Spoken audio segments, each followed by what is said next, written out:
Good morning. Good morning, everyone. Thank you for coming out. You guys look wonderful. Thank you for joining us today. My name is Melvin Cawthon. I am the administrator of HIV STI services here for Montgomery County Health Department. And I'm going to introduce my co-host. And good morning. My name is Lynn Miller-Rowe, and I'm the president of the Montgomery County, Maryland Alumni Chapter of Delta Sigma Theta Sorority Incorporated. Great to see you all.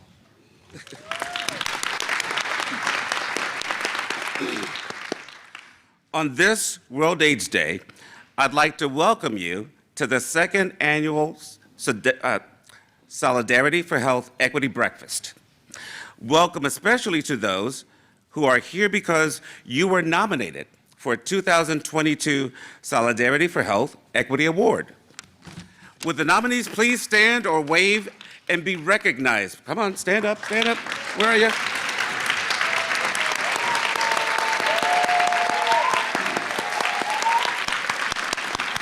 We're here today to celebrate you. Thank you, nominees. Now, you might not know it yet, but each and every one of you is already working to help us end HIV in Montgomery County and almost any other epidemic I can think of. Certainly COVID-19, and this year, certainly MPX. All of these epidemics exploit our divisions, our power dynamics, our biases, our inequity. But those of you who dedicate your lives in service to equity, who find gaps in access and outcomes and bridge them, you who heal divisions and level the playing field, you are our most powerful allies. You are on our team. I want to take a moment to thank my team on the front lines. The Montgomery County STI HIV Services Department at Dennis Avenue. Thank you for your 33 years of service. Yes, we have been here for 33 years. Thank you for your 33 years of service, servicing people who live with HIV and their families in Montgomery County. This team has been on the front lines since the early days, and they never stopped. Not for COVID, not for MPX. I'd also like to give a special thanks to our acting health officer, Dr. James Bridgers, who's watching on live stream, even as we speak, for his public health leadership. I'd like to thank Dr. Christopher Rogers for coming today. He's our policy and strategy officer for Montgomery County. And I'd like to thank our elected officials, health leaders, and others who are with us in person and virtually today. Sorry. I'd like to send a warm welcome to our newly incoming health officer, Dr. Keisha Davis. She is also here today. And she's going to be joining us very soon. Dr. Davis, we are happy that you're here.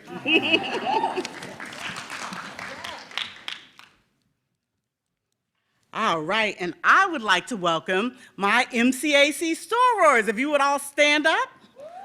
Come on, stand up and be recognized.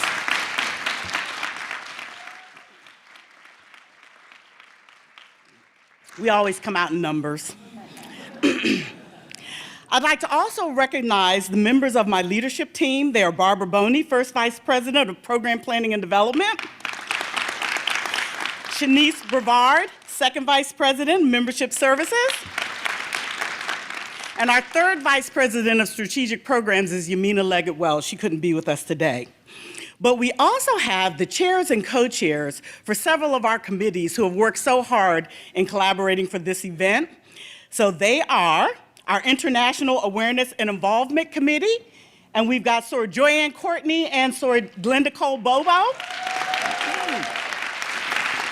Our Physical and Mental Health Committee, Bridget Nemo and Cheryl Perkins, wave, they may be out in the hall. Our Arts and Letters Committee, Linda Curry and Erica Bailey are here this morning, working hard. And our emergency response team, Pearl Parker, they've all been working tirelessly in preparation for today's event. So MCAC is thrilled to be collaborating for the second year with this World AIDS Day event and celebration because just like all of the nominees who have dedicated their lives to service, MCAC has provided 52 years of impactful service to the residents of Montgomery County. Currently, we are 350 active members strong, and we remain dedicated to sisterhood, scholarship, service, and social action. We have 15 service programs that we offer this community that stem from Delta Sigma Theta Sorority Incorporated's 5-point programmatic thrust. And those 5 points are economic development, educational development, international awareness and involvement, physical and mental health, and political awareness and involvement. So we invite you to visit our website to learn more about the work that MCAC has done in this community and the over $450,000 worth of scholarships that we've awarded to high school seniors over the years. Lastly, in just a few short weeks, we will be celebrating our 10th year of providing community service projects in which students can participate to earn SSL hours at our Martin Luther King Jr. Day of Service right here at the Silver Spring Civic Building beginning at 10 a.m. So please be on the lookout for more information on how to register to attend. And before I sit down, one more person I want to recognize, because she sort of belongs to you. I guess she does, but she really belongs to us. That's Yvette Lassane. She's also been working like a crazy woman, so we have to give her her props. Back to you, Melvin. All righty. You stole my thunder. I'm sorry. I'd like to give a shout out also to Yvette Lassane yes, okay. and also Emily Brown. Emily and Yvette.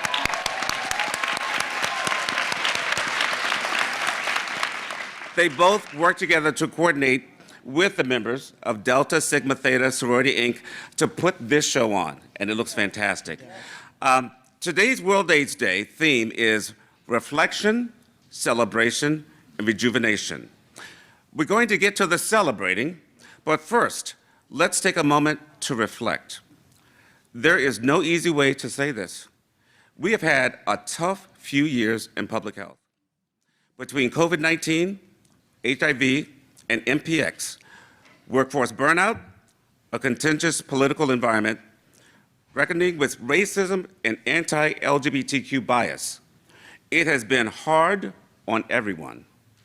These epidemics, these divisions, this inequity, they are all connected, and they have cost us so much. World AIDS Day has always been about taking a moment to focus on the human toll. It's traditional to come together to speak names of those we lost to complications of AIDS out loud. We do this because a moment of silence has never seemed appropriate for a global pandemic characterized by so much silence. And even though COVID-19 doesn't carry the same stigma as HIV, sometimes it seems like we never get a chance to reflect and grieve together in solidarity. To speak the names of those we lost during this chaotic, lonely, and strange time. So today, right now, we invite you to join us, not for a moment of silence, but for a moment of speaking out loud the names of our loved ones lost over the years to complications from AIDS, or those lost through COVID-19, or any other epidemic of injustice. We invite your grief into this space because we are a community. Michael? David? Mark?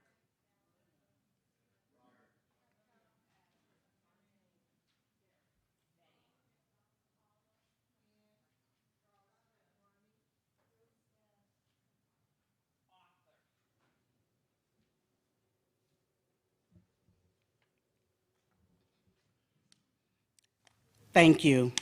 We welcome the spirits of our loved ones into this room.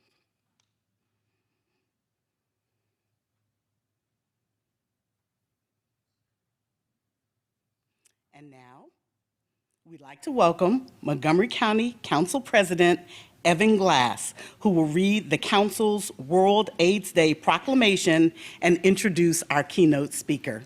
Evan?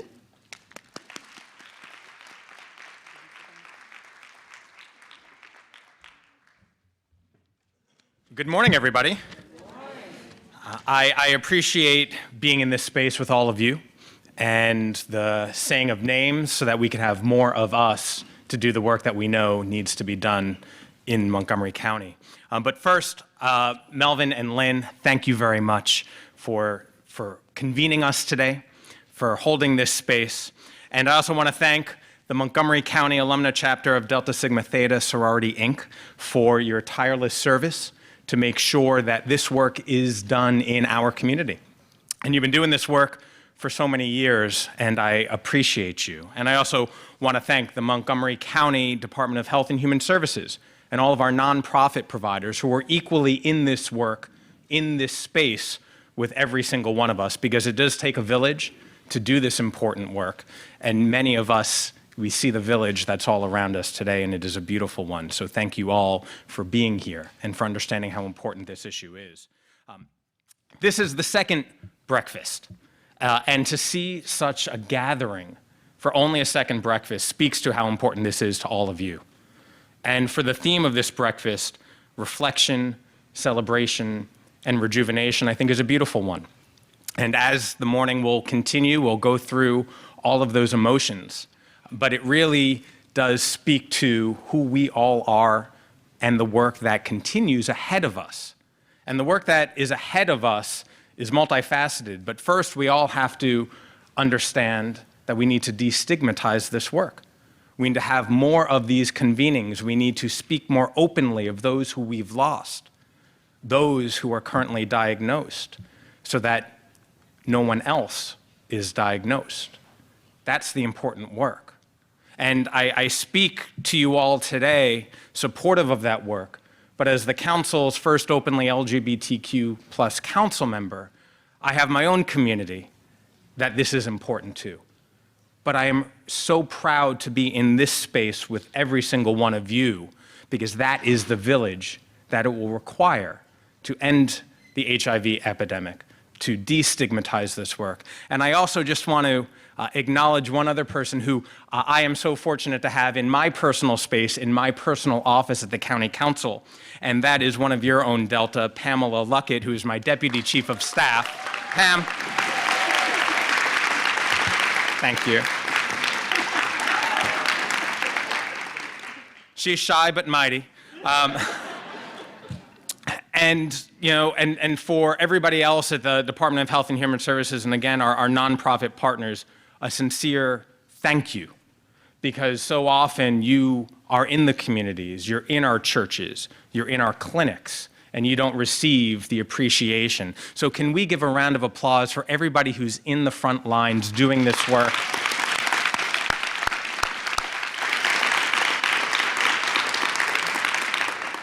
And her name has already been invoked, but I had the pleasure of speaking with Yvette Lassane earlier today. Where are you, Yvette? You're back there. Thank you for helping convene and bridge this, build this bridge between the work of the Deltas and the work of the county. It is important. But again, this is the village. This is the relationships that are really needed in the ties. And, you know, the reason I'm here is to say thank you and to extend the offer of future collaborations.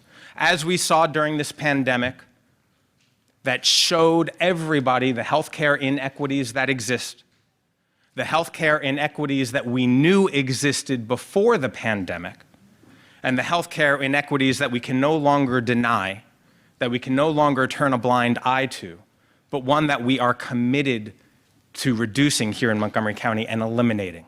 And that is the work that is ultimately taking place, whether it is HIV, whether it is maternal health care.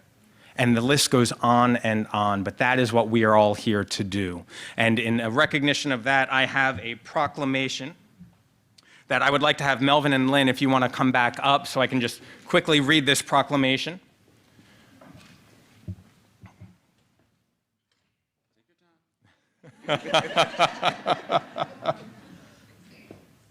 Perfect.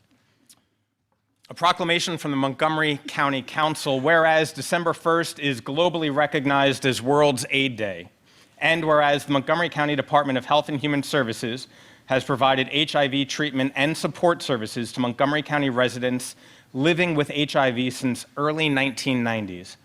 And whereas Montgomery County has been designated as a federal ending the HIV epidemic priority jurisdiction because of the high relative number of new HIV transmissions, and has implemented a plan to reduce new HIV transmissions by 90% by 2030.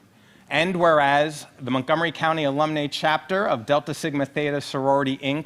has partnered with the Montgomery County Department of Health and Human Services to host the annual World AIDS Day event promoting health equity and honoring our local champions in this field. And whereas racial, ethnic, sexual orientation, and gender identity disparities persist in Montgomery County's HIV epidemic, and HIV stigma remains a barrier to both treatment and prevention efforts. Now, therefore, be it resolved that the County Council of Montgomery County hereby recognizes and honors World AIDS Day, and be it further resolved that the Council affirms its commitment to health equity and celebrates the efforts to address the health disparities that underline and characterize our county's HIV epidemic and other epidemics. So thank you all here. Thank you. I don't know if there's a camera. I'm gonna get in the middle? In the middle? Yeah, that's okay. There we go.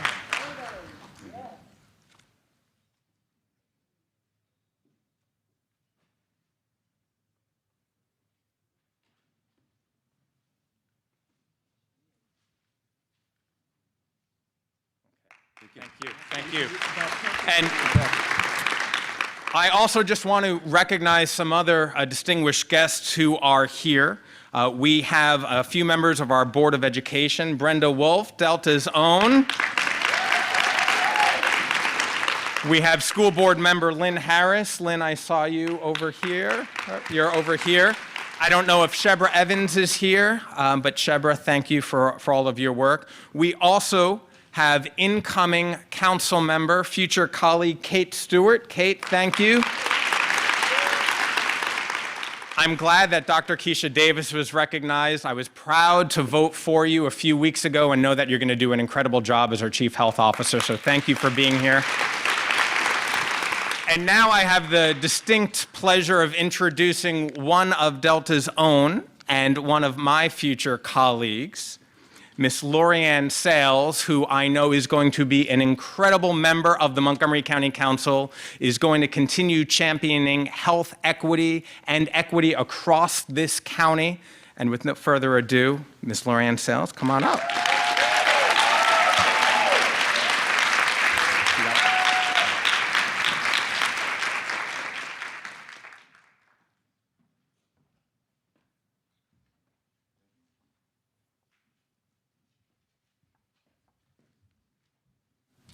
Good morning.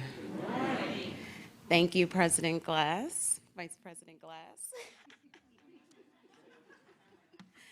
I'm so honored to be here in this capacity, in this space, and especially to honor the nominees for today. I want to echo the thank yous and the congratulatory remarks to our president of Montgomery County Alumni Chapter of Delta Sigma Theta Sorority Incorporated. I also want to thank our vice president, and especially my line sister, Yvette. You have really outdone yourself, and I am honored to be a part of an organization and the incoming council to continue to do this work that not only prioritizes but affirms the commitment to address this disparity. So welcome, everyone. And I also want to thank the Montgomery County HIV and STI services for 33 years of service to people living with HIV in our county. Proclamation and testament in support of World AIDS Day. So let's get some of our business out of the way. As part of our plan to end HIV, the county's HIV services team wants to encourage everyone to do these 4 things today. Number 1, get tested for HIV, because 1 in 9 people living with HIV here in Montgomery County don't know their status. You can get tested here today until 7 p.m., so please tweet and share on your social networks to encourage attendance. If you're one of over 4,400 residents living with HIV, you know a friend or a family member living with HIV, support them in seeking treatment. Because with treatment, you can live a long and healthy life. Treatment also prevents transmission to others. Treatment and support services are available free of charge at Dennis Avenue Health Center in Silver Spring. Number 3, talk to your doctor about PrEP, the HIV prevention medication, to find out if it might benefit you. And lastly, number 4, it's important that we all commit to having conversations about HIV. With our families, our friends, and partners, we must not let HIV stigma keep us silent. You can find out all about the county's HIV and STI treatments and prevention services by contacting Do It For You MC. I saw the logo on each of the bags that hopefully everyone picked up on the way in.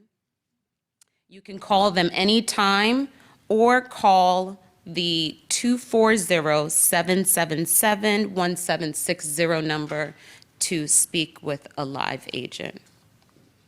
But let's shift gears, because today is really not just about HIV. When we talk about ending HIV, we have to talk about how it's been here in the United States for over 40 years.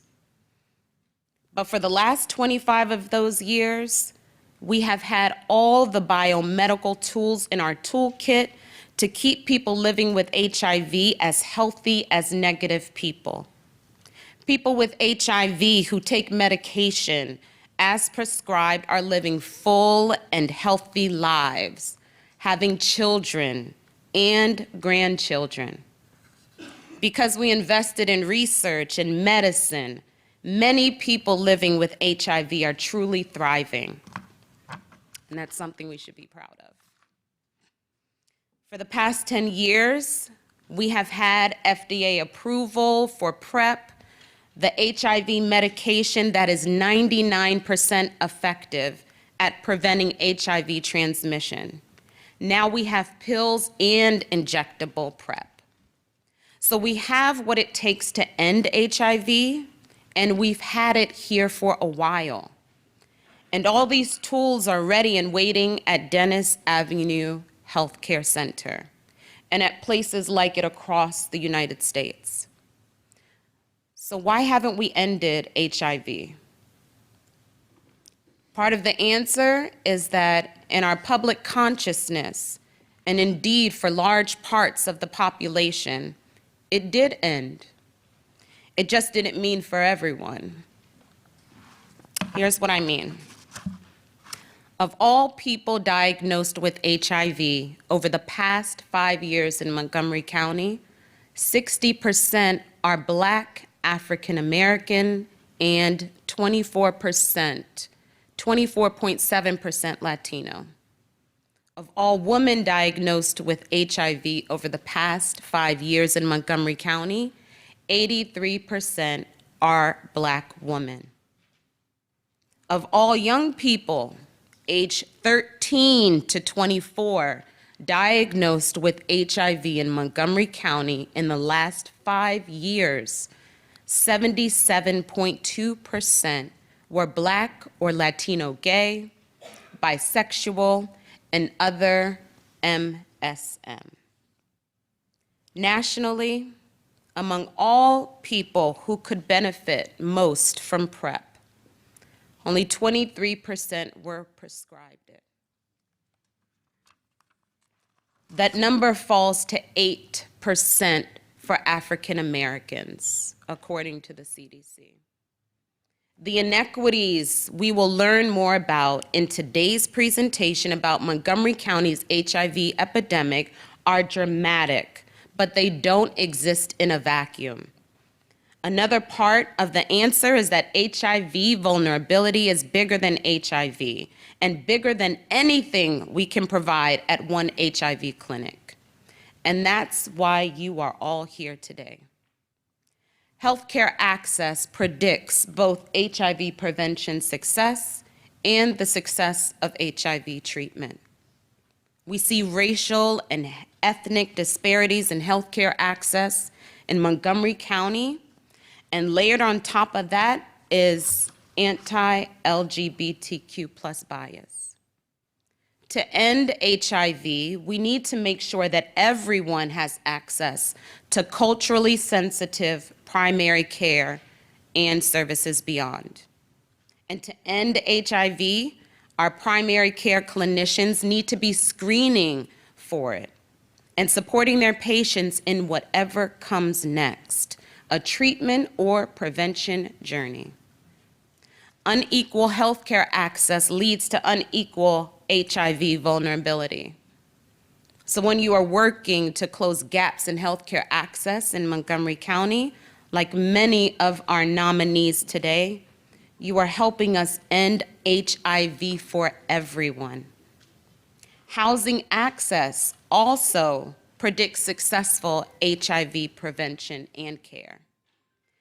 Housing instability is both a risk factor for HIV, and homelessness increases that risk for hospitalization and death among people living with HIV.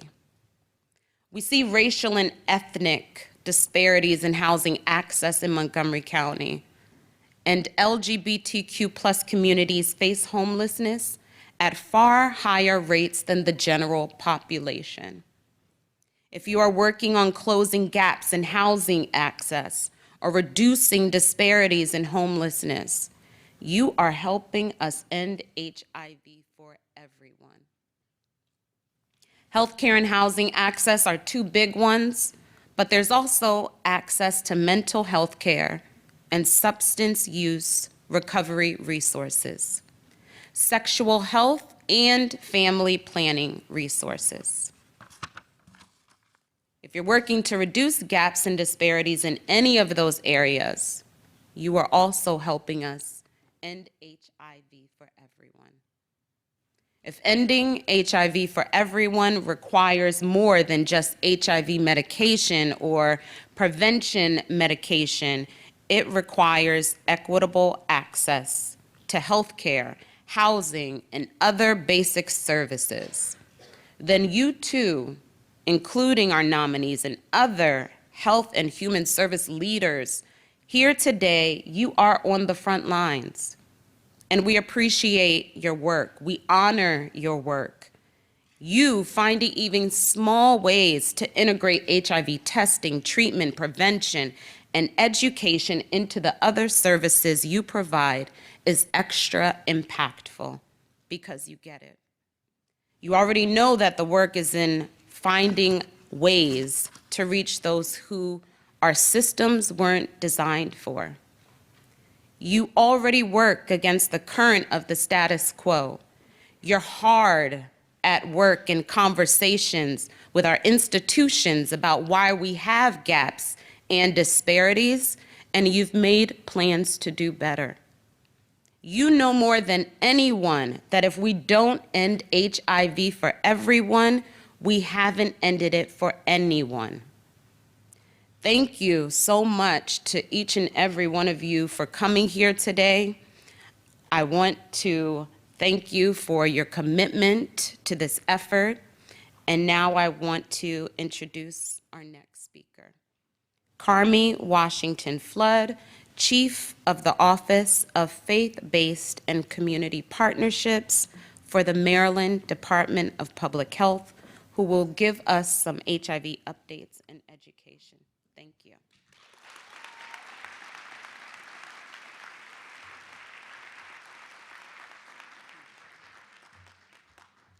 Good morning, everybody. How are you? You are doing well. That's good. I don't believe it because you didn't say it like you were. And right. Y'all don't put a preacher up at the mic, right? Without that. So go ahead. You know, if we were in other places, they say turn to your neighbor and say, "I'm glad you're here." And then they say that's the wrong neighbor. Turn to the other neighbor, because they acted like they weren't glad to see you, right?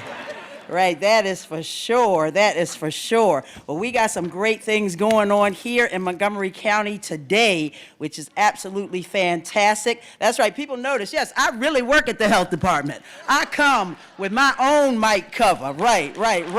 Because we here because some folks don't know how to cover up some things, right? They're too busy being undercover, that is for sure. I am so glad, yes, I am so glad you got a chief health officer coming in here. Y'all didn't even say it right.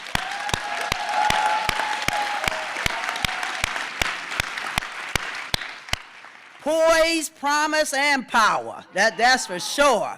That's for sure. In a position, right, where you just stand there, you have the poise of leadership that is there. You have the promise that is coming with leadership. There's something brand new, bringing some new vision, and you have the power because the buck stops there.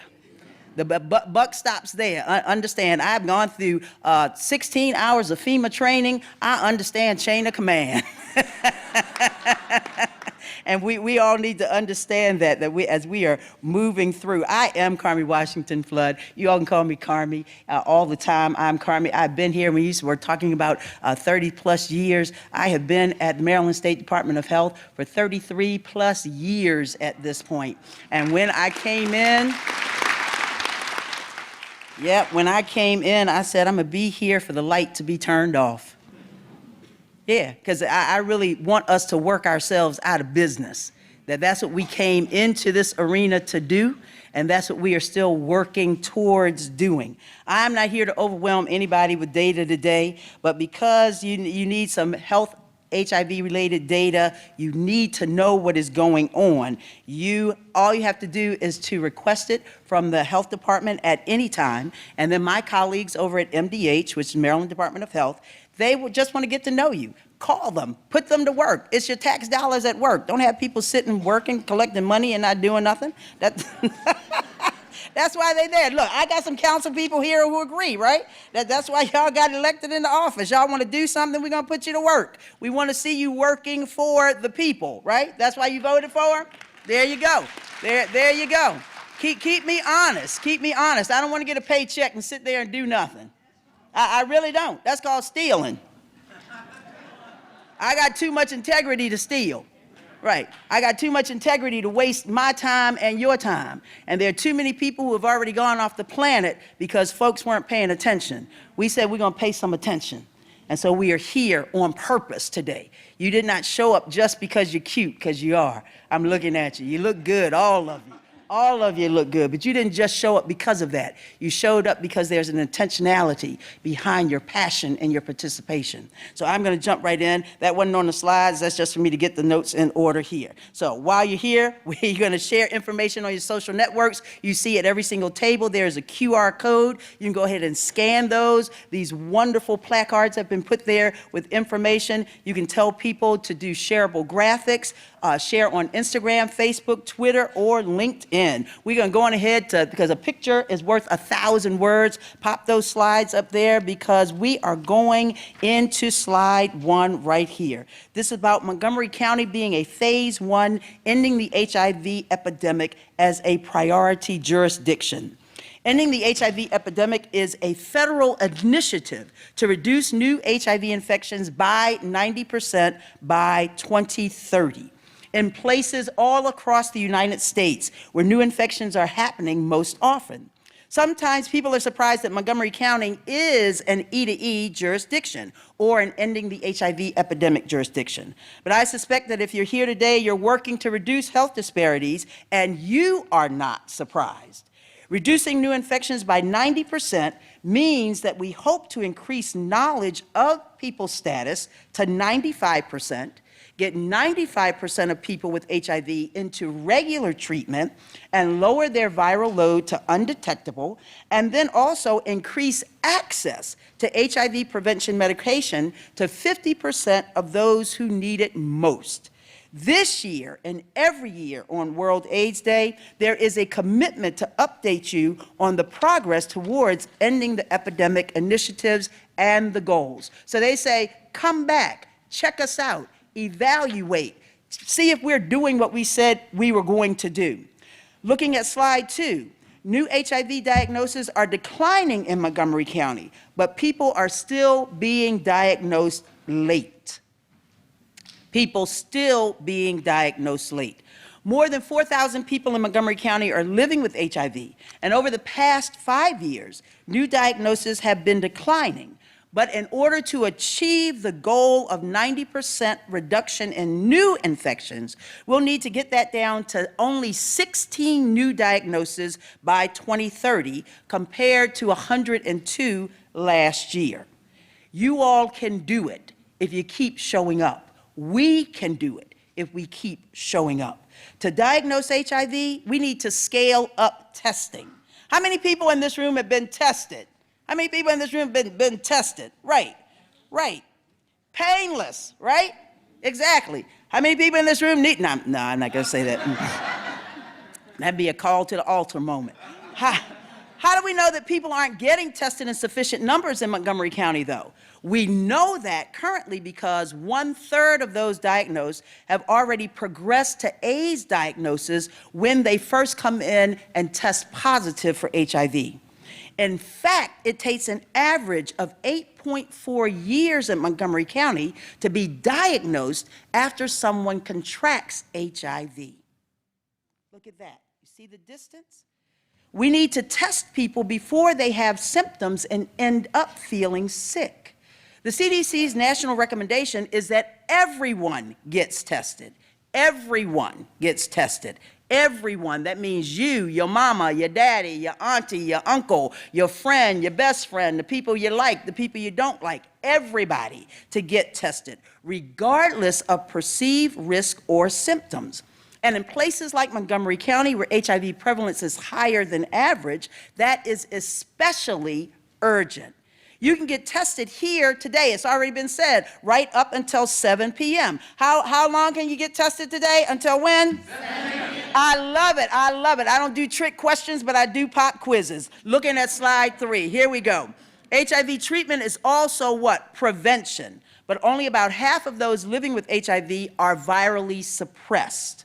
We test people primarily because if they test positive, they have a lot of options, and it is nothing like having options. And they all work very, very well. With treatment, people living with HIV can live long, healthy lives and thrive. The added bonus is that if a person achieves a viral load so low that it's not detectable, they cannot transmit the virus to others. We want to get as many people living with HIV to undetectable as possible so that they can thrive and live the healthy, full lives they actually deserve. And because treatment is prevention. In Montgomery County, only, it says about half, a little over half, 52% of people living with HIV are virally suppressed. So what it will take us to get to 95%? Somebody do the math real quick. How many more? How much more do we need to get to? People, you should see people's faces from where I am. They're like, what? 95, 52 minus 95. Yeah, we got to go there. Got to go there. Our ending the HIV epidemic goal is 95% viral suppression, 95%. Now, we got a long way to go, especially after COVID, but you're going to get there. We are going to get there. Montgomery County is going to get there. The state of Maryland is going to get there. Our country is going to get there. If we go into slide 4, PrEP is highly effective HIV prevention medication, but we must reach more people in communities that need it most. Another great reason we test people is because when they test negative, while they're vulnerable to contracting HIV, we have options for prevention. PrEP, pre-exposure prophylaxis, is very effective at preventing HIV, and it is a public health game changer, particularly now that we have both pill and injectable options. The county provides PrEP for free. It's not a buy one, get one special. It's not 50% off. It's not 10% less today. It's not a Good Friday moment. It is free, absolutely free. And it is at the Dennis Avenue Health Center. How many people know where the Dennis Avenue Health Center is? Take somebody there. But to be a successful public health intervention, every clinic in Montgomery County that serves the most vulnerable to HIV must prescribe PrEP. Part of the county's plan to end HIV is increasing PrEP uptake from the current 20% to at least 50%. And while we don't have local data on PrEP user demographics, national data suggests that women and people of color are dramatically underrepresented. We're going to change that, right? We're going to change it because it is free. I'm already at slide 5. Look at that. Slide 5. We are halfway through the 10 things you need to know. We're talking about health equity because Montgomery County's HIV epidemic looks like this.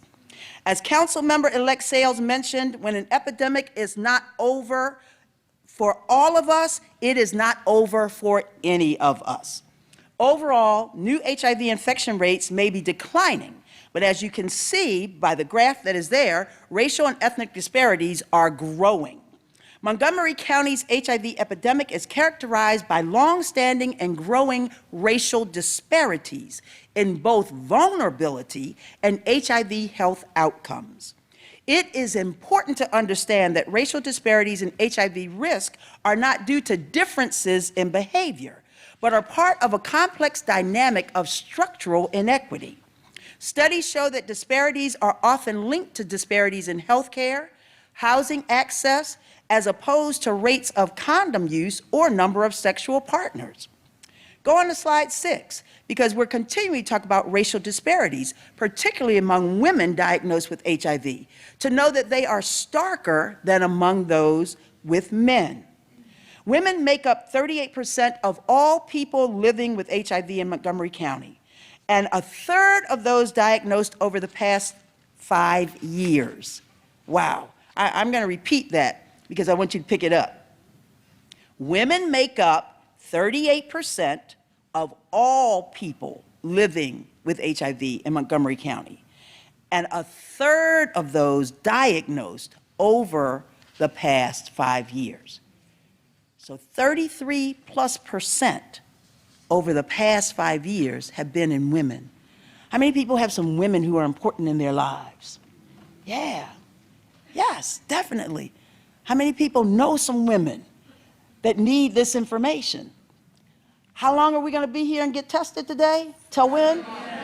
So, look, y'all getting it, y'all getting it. Racial disparities in HIV vulnerability are apparent, for all genders, but much more apparent among women. Over 80% of women living with HIV are Black or African American, compared to just around half of men.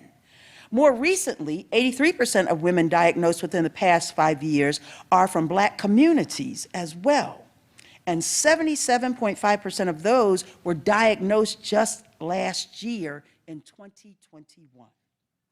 In the past, women, especially Black women, have been left out of HIV prevention conversations. But that's not going to happen in Montgomery County, because Montgomery County's plan to end HIV, Black women are identified as a priority community, which means we always have to be thinking about intersections of both race and gender when it comes to healthcare access, and not only about one attribute or the other. Go on to slide number 7. In the Black and Latino LGBTQ community, they face disproportionate HIV vulnerability. And again, it is not because of the population, but because of the systems and the institutions that are in place that create those disparities and vulnerabilities. Speaking of intersectionality, LGBTQ communities have long faced disproportionate vulnerability, but Black and brown LGBTQ communities even more so. The numbers speak for themselves. And again, this is not about differences in behavior, but rather disparities in resource access. This is about who our institutions are built for and who gets left out. If we stop testing at 4 o'clock this afternoon, then all of the day workers would not be able to get what? Tested. If we only allowed PrEP to go to individuals who had health insurance, then who would get left out? Those who don't have health insurance. If you didn't have Saturday clinics, those people who work Monday through Friday could not what? Access those services. So we want to address those who are available as well as those who are routinely left out, whose needs are not met. As we're thinking about health equity today, there are states where laws are actively threatening trans lives and where even LGBTQ plus families are being delegitimized. Even though Maryland, thankfully, is not one of those places, it is always the right time to ask ourselves, how are our clinics serving trans and gender expansive folks? How are our housing organizations making LGBTQ plus families feel welcome? How do we really know? How are we measuring whether our services are reaching everyone equitably? When we ask those questions, when we find problems and fix them, that's what is known as health equity. That is HIV prevention. It is not about everyone being treated equally. It is about people getting the services that they need at the level they need it, when they need it, and how they need it. Again, that's not in the slides. Right. Slide 8, we're almost there.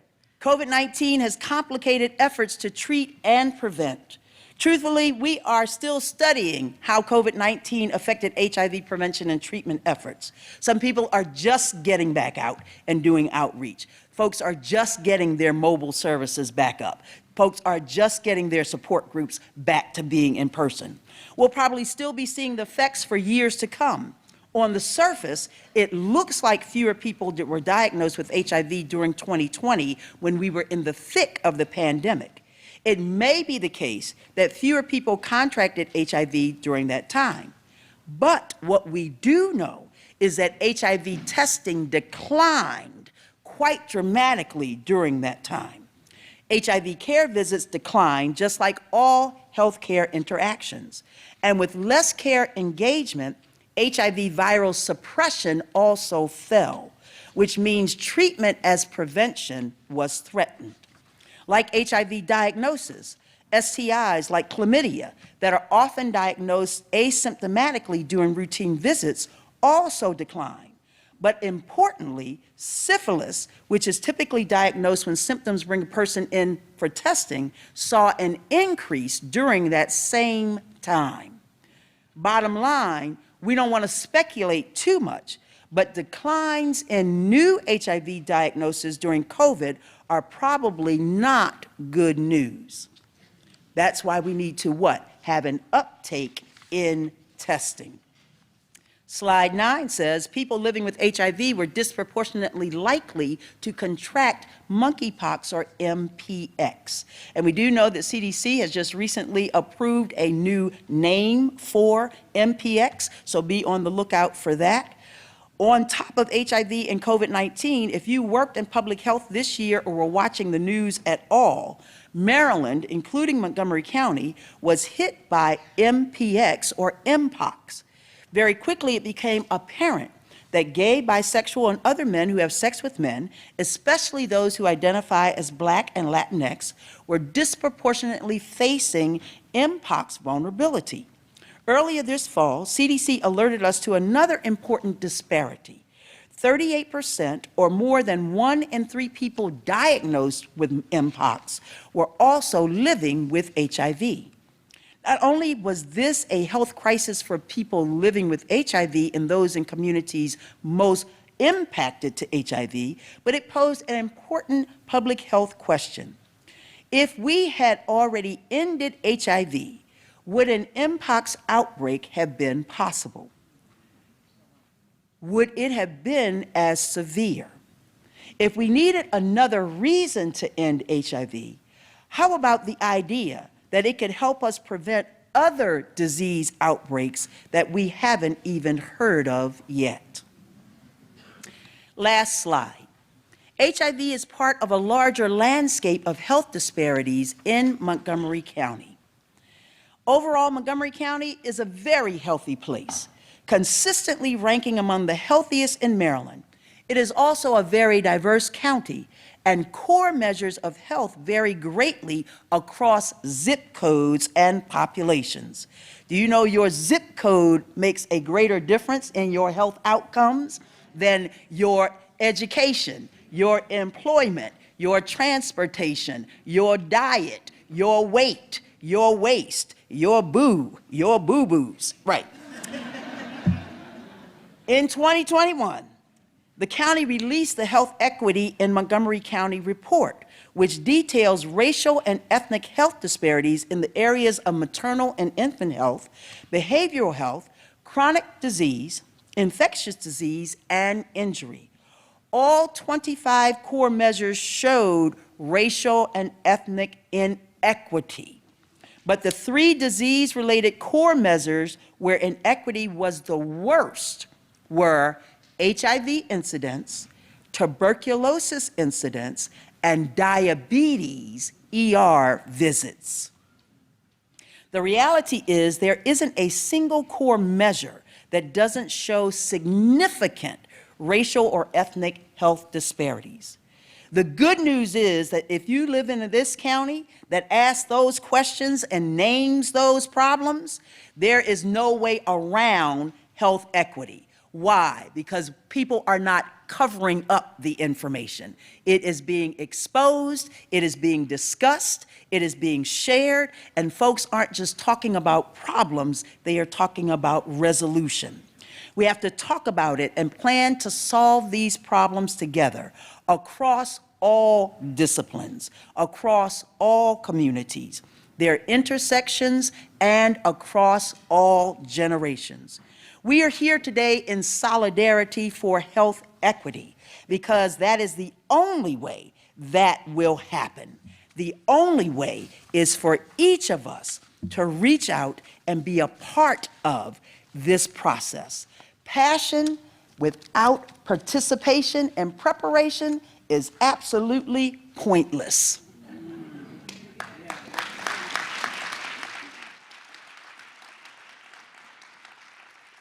We can yell and scream, but if you're not willing to stand, it's not going to make it.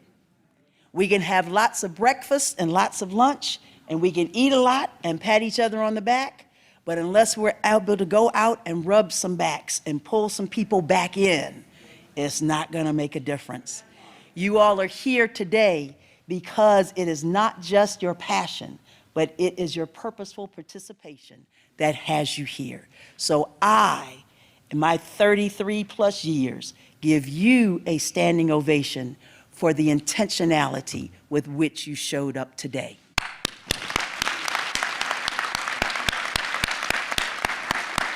Lynn and Melvin, come on back up here because we are moving forward. Thank you all for this time.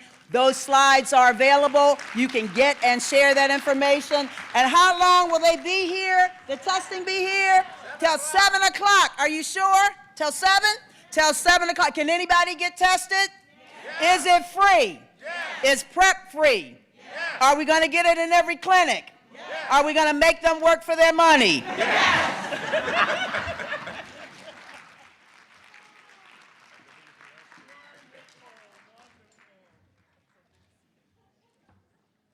All right, thank you, Carmi.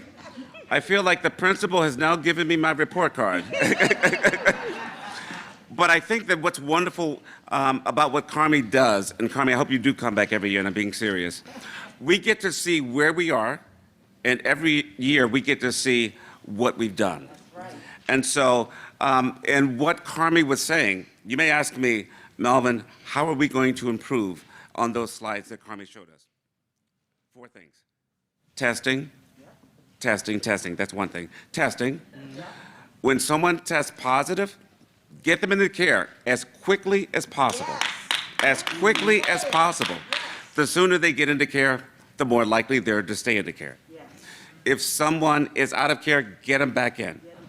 Get them back into care. And then lastly, PrEP. Those of us who are eligible, getting them on PrEP means they can't pass it on to anyone else. So, absolutely, Carmi, I hear you.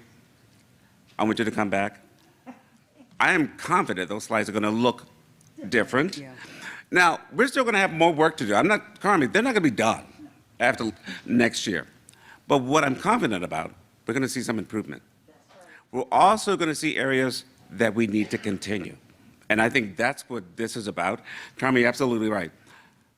Passion without action is pointless. All right? Thank you so much. Yes. Yeah.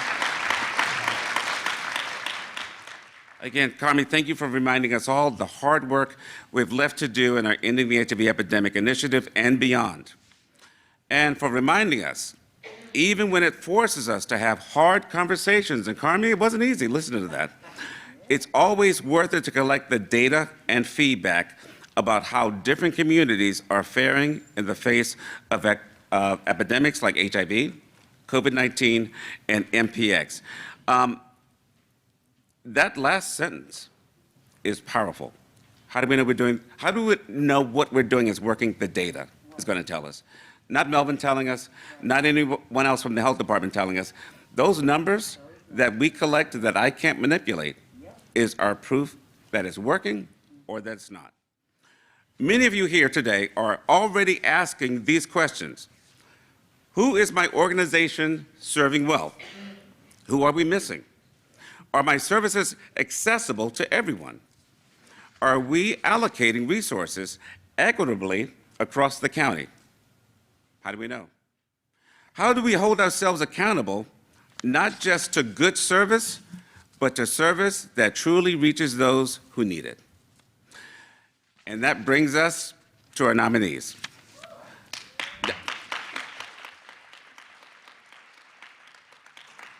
What does it mean to be nominated for a Solidarity for Health Equity Award? We asked our communities across the county to send us names of people, organizations, groups, networks, or initiatives that were actively working on equity. Now, this wasn't just about who is doing good work, needed work in Montgomery County. This was about those who saw that not everyone had the same access to resources or was seeing the same results.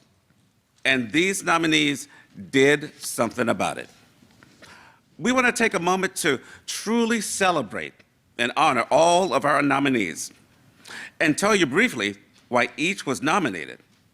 If the stats you just heard about from Carmi made you feel overwhelmed or concerned, and they did, I want you to listen carefully to all of these names. It fills me with hope to know that so many of our fellow residents heard the call for nominations and wanted to uplift the work of these unsung heroes among us. As I said before, these are difficult times, but we have so much to be thankful for and hopeful about. Here are our 2022 nominees in no particular order. After we finish, we'd like to welcome all the nominees to come to the front of the stage for a group photo, and we'll ask you to hold your applause until that time. All right, the first one, Trans Maryland for ensuring healthcare access for trans communities. Goshen United Methodist Church for dedication to community health outreach. Dr. Norvell Coots for commitment to equity leadership in healthcare at Holy Cross Hospital. Habiba Jackson for creating brave space for Black women's wellness. Por Nuestra Salud y Bienestar for narrowing the vaccine access gap for Latino communities.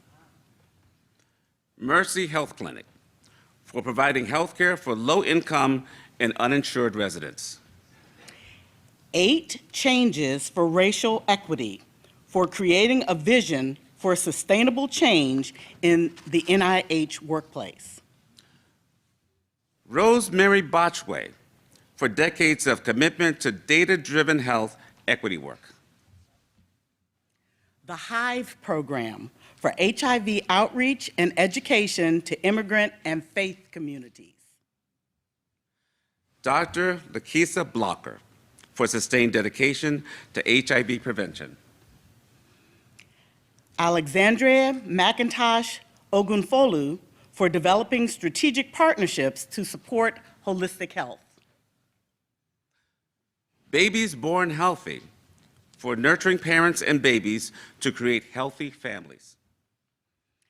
Althea Oyetoyo for supporting resource access for pregnant and parenting adolescents and teens. Ezra Town for 22 years of local LGBTQ+ activism. Melcam Woldemanuel for fighting HIV stigma wherever she finds it. American Diversity Group for bringing health resources to communities that lack access. Montgomery County Harm Reduction Team for spreading awareness and resources to reduce harmful effects of substance abuse. Milagro Flores for connecting Latina women to each other for mutual support and resource sharing. Elevate Her for outreach, education, and mobilization to support the health and wellness of Black communities. Thrivers on the Move for improving the financial independence, economic autonomy, and well-being of newcomers to the U.S. Tree of Hope for fostering peer-led approaches to support the substance use recovery community and beyond. CCI Health Services for community-based, multidisciplinary safety network healthcare. Adama Musa Harona for organizing and advocating through the Safe Places Residents Association. Food and Friends for providing nourishment and food as medicine for those who are chronically ill.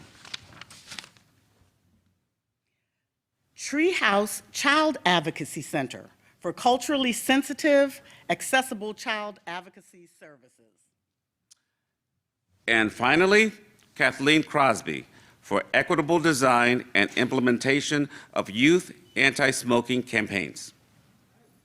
Nominees, please come down to the stage. We'll grab your crystals and we'll take a group photo.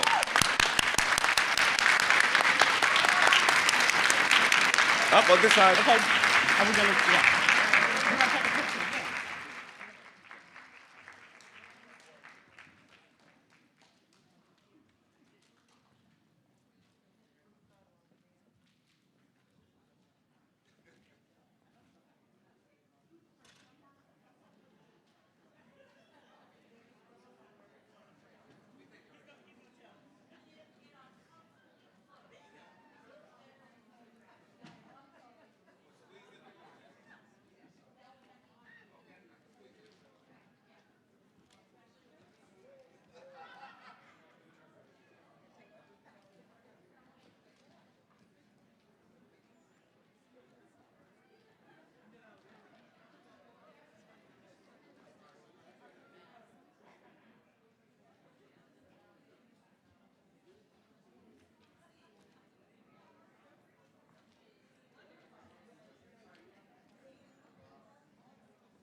Take a little sip of water.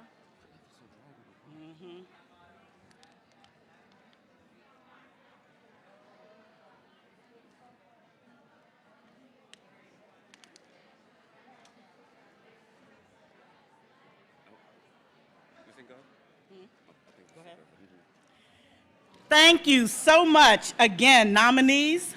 May your work inspire us all to reflect more deeply about our own work this coming year, ask those hard questions, and do more equitable work.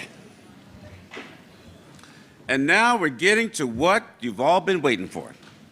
This inaugural year, we have 4 Solidarity for Health Equity Awards to give out.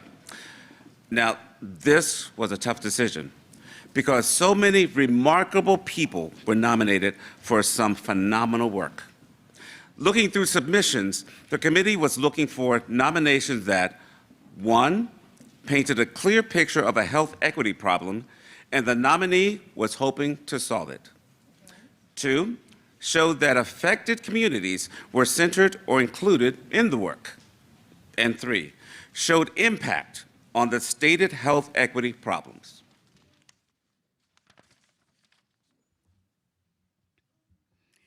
With those criteria in mind, the first Solidarity for Health Equity Award will go to an individual person, someone who truly exemplifies everything the committee was looking for. This is someone who looked around her, quite literally at her own home and apartment complex, and saw inequity. She saw and heard stories of unsafe and unhealthy living conditions, residents' rights violations, and a general disconnectedness from many of the resources offered in other parts of the county. In response, Ms. Adama Musa Haruna became the founder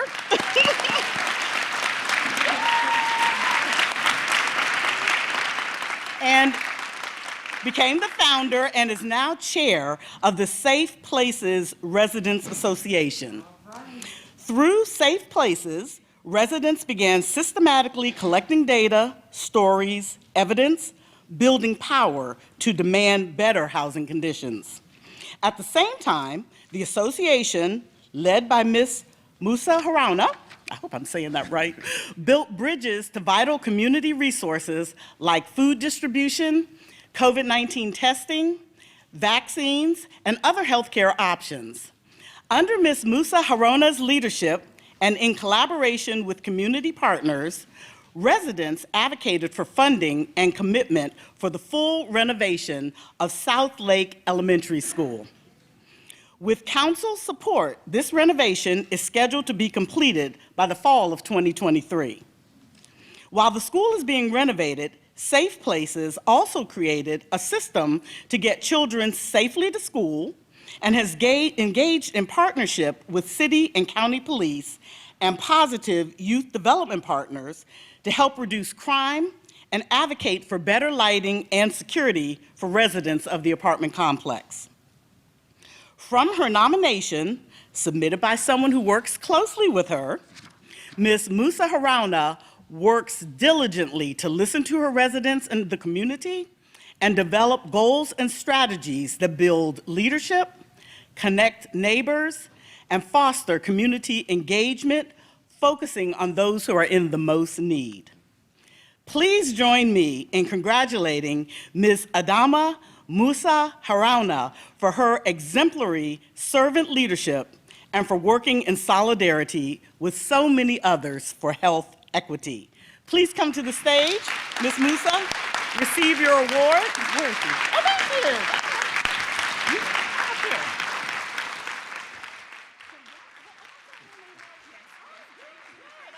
Okay. So I think we're gonna come right, this side, that side, over this. Wait, thank you. Get in the middle. Do you want us in or out? Okay. I just got in.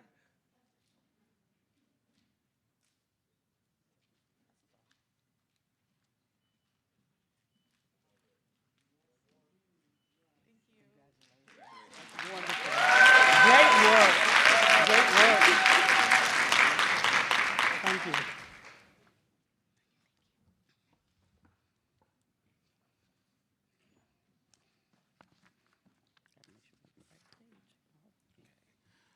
Now, the next Solidarity for Health Equity Award will go to a program that encompasses several health equity-oriented partnerships to support and uplift its mission of reducing infant mortality rates among Black and African Americans in Montgomery County. Black and African American communities experience striking racial disparities in pregnancy outcomes, including infant mortality. Nationally and in Maryland, infant mortality rates among Black non-Hispanic births are more than double that of white non-Hispanic births. Babies Born Healthy is a state-funded initiative that works in counties with the greatest disparity across Maryland. This is, of course, important work, but the scoring committee was most inspired by the way Babies Born Healthy team, led by Ms. Angela Bell, does its work. It's clear from the program's overall approach, the staff's warmth, and the variety of services that are offered, that program participants feel well-liked, they feel well, and they feel well-liked, and they're part of a family, not just a wellness intervention. While the goal is to reduce disparities in pregnancy outcomes, the committee noted that participants felt supported, nurtured, and learned the confidence to self-advocate during their pregnancies and beyond. The layered approach of individually tailored case management, group classes, and community events like Right from the Start and Black Breastfeeding Week addressed individual, interpersonal, and community-level factors of inequity. The scoring committee was moved by the testimonial videos of Babies Born Healthy of the program participants, expressing the lasting positive effects of the program on their families, and was inspired by Angeline's effort to produce funding to grow the program and reach more people in need. On behalf of the I got a dry mouth that's killing me today. On behalf of the Babies Born Healthy program, let's welcome Ms. Angeline Bell to accept this award. We thank you and your team for working hard in solidarity for health equity.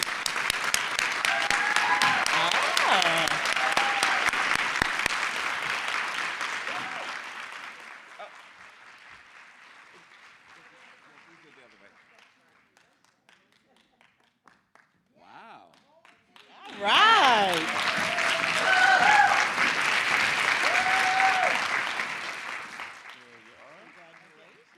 On this side, we're going to go this way. And everybody else crowd around. You get in the middle. Okay. And everybody else crowd.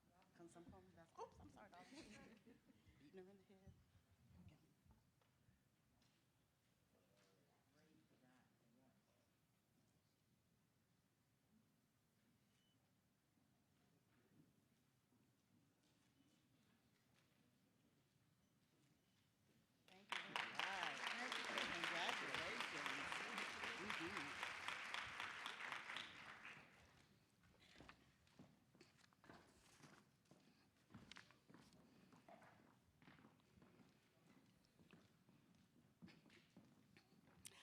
Our third awardee is a nonprofit clinic, a federally qualified health center with a long history of serving uninsured, underinsured, and other communities that have historically lacked access to primary health care. CCI provides medical, dental, behavioral health, WIC services, infectious diseases, family planning, and HIV testing and treatment. CCI's nomination stood out to the scoring committee in part because of their strategic use of partnerships to help treat and care for patients holistically. The committee saw that leadership recognizes the role of partnerships in creating equitable services for all patients.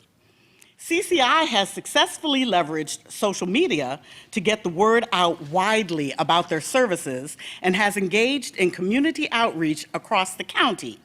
Simply put, the CCI team shows up in the community for the community. Please join me in celebrating CCI Health Services on their 2022 Solidarity for Health Equity Award.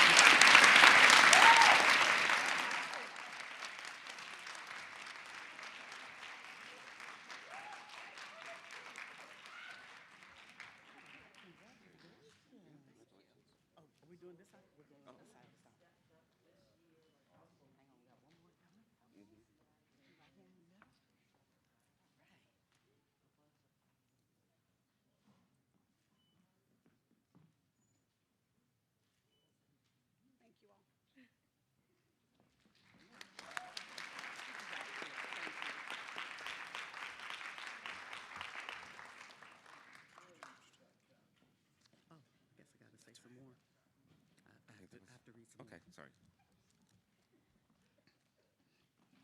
So, CCI's nomination gave us an idea. For the record, no nominees got extra points for doing HIV work. But incidentally, CCI does do HIV work. And as an organization attuned to health disparities and the needs of communities that are often overlooked and marginalized by the mainstream healthcare, it stands to reason that they have been leaders in incorporating HIV care and prevention into safety net primary care. CCI is an example of an organization that took initiative to tackle HIV prevention and care because the need was there. The need is here. So next year, we'll designate an award to an organization who has shown movement in that direction. And finally, because this World AIDS Day, we would not, I gotta start again. And finally, because this is World AIDS Day, and we are the HIV Services Program, we would be remiss in not recognizing one final nominee. It was impossible to compare her work to any other Solidarity for Health Equity Award nominee. She is truly one of a kind. This nominee is on a one-woman mission to fight one of our greatest common enemies, stigma. Malcolm Waldemanuel's story has power.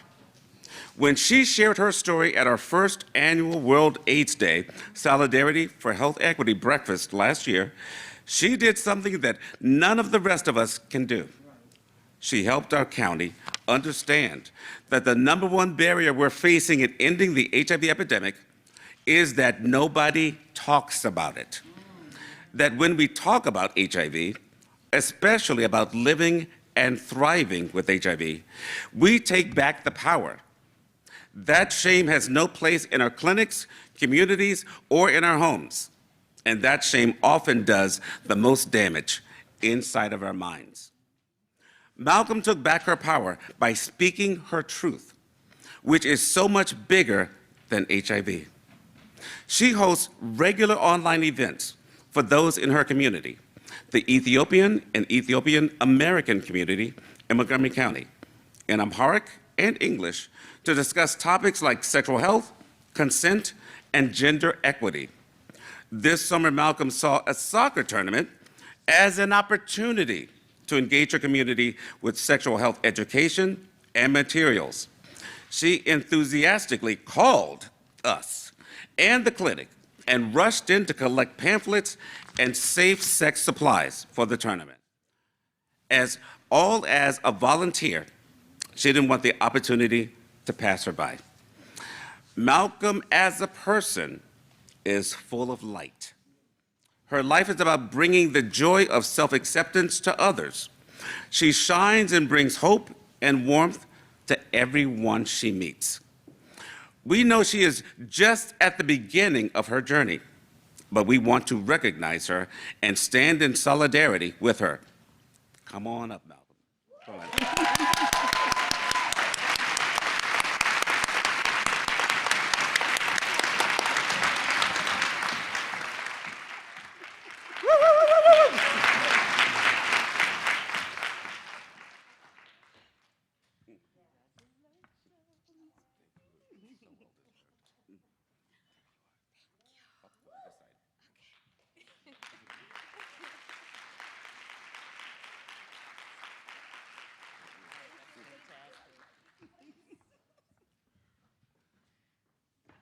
All right.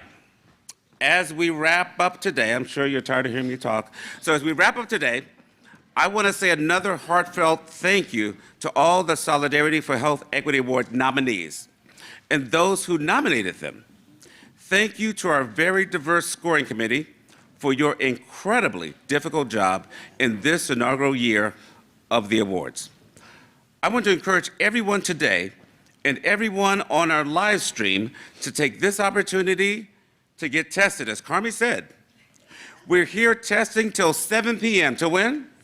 7 p.m. One more time, till when? 7 p.m. All right. Though, as Carmi also said, check your social media, pass it on if you're my age, call them or text them, but get them here by 7 p.m. If you're living with HIV and maybe you're falling out of regular care for any reason, because we know life happens, please consider coming back into care with us today. All right. We've reflected, we've celebrated, and now for rejuvenation. We're excited to announce a new resource we've been working on with our Ending the HIV Epidemic partners in Prince George's County and DC, the Positive Voices podcast. Oh, okay. That's right. All of our jurisdictions are committed to breaking down stigma by talking openly about it and creating safer, more inclusive environments for people living with HIV across the DMV. I'd like to welcome Malachi Stewart, who will show us the official trailer and tell us how to download and share this podcast with our communities. Oh, Come on up. cool. Am I done? Good morning, everybody. I hope y'all can see at least my hair over the podium. Thank you all for being here. Again, my name is Malachi Stewart. I work for DC Department of Health as the coordinator for our home testing program. That's my day job. But I'm really excited to be one of the co-hosts alongside Leah Henry from Fox 5. And I was really excited about the Positive Voices podcast. And I won't talk a lot because we had a lot of talking. I know y'all ready to go. We're at the end of the program. And we plan to show the trailer. But I just want to say, as a person who started in frontline work, who has been living with HIV since 2008, it was so important for me for this not to be the same cookie cutter script that we read every time you have a program and it's HIV. It was time to have some real conversations about what adherence looks like. What does it look like for Black women to be the new face of the epidemic? What does it look like to face stigma? What does it look like to age with HIV? What does it look like to date in the DMV, period, for everybody? You know, we wanted to have some real conversations, and so I'm really excited to present this to you all. So I won't say much more because my co-host and I have prepared a little something to she couldn't be here. She gets money, y'all. So she's out the country celebrating her birthday, but we prepared something for you. So you can reach the podcast. There's a QR code on the side. You also can reach me afterwards and I can get you hooked up with it. But we're at www.dcnshiv.org/podcast. And so without further ado, I'll present the trailer to you.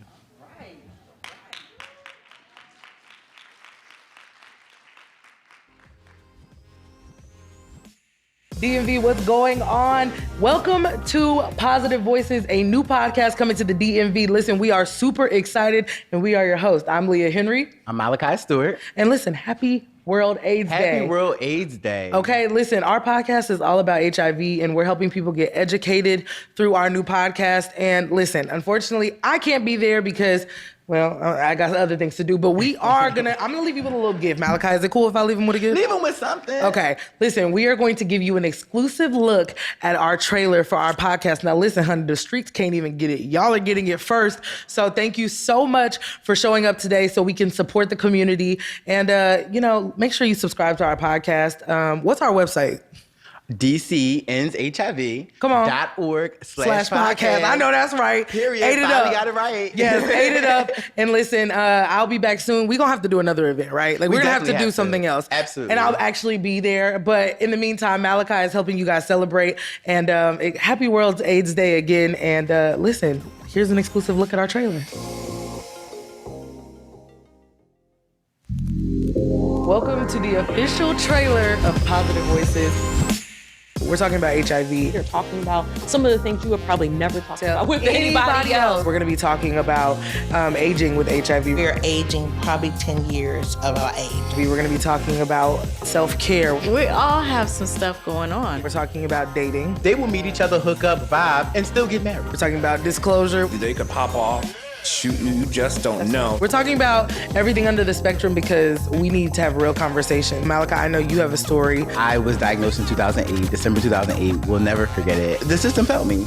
Like, I didn't get connected to the resources I needed to be connected to. The stigma around women, and I'll be real, around Black women living with HIV and having babies was very prominent in 1990. There's the same script everyone's reading from. Let's hear the real stories of people who really live this. I'm the one that gotta take this pill every day, but you're the one that's actually feeling some type of way. How? Let's talk about why you're not adhering, right? Let's talk about okay, we can't do all of the medication then. Let's talk about one pill, right? Let's make a schedule for you. I understand it's hard. I know every time you take it, it reminds you of this one night or this incident or this person, right? I know these things, right? It's being able to sit literally where the client is, which I think makes the difference in being able to have some level of adherence. HIV work, period, has always just been something that's like personal. That's why it's really important to me. Positive voices. We hope you will sit with us through this next season of Positive Voices. I'm Leah Henry. I'm Malachi Stewart. We have so much in store, so get ready. Thank you all once again. Happy World AIDS Day. www.dcnshiv.org/podcast. Please support us. We definitely need your help. I know y'all that work in the field recognize the people on there, so it's really us here. So definitely please support. And again, congratulations to all the nominees. Thank you for having us.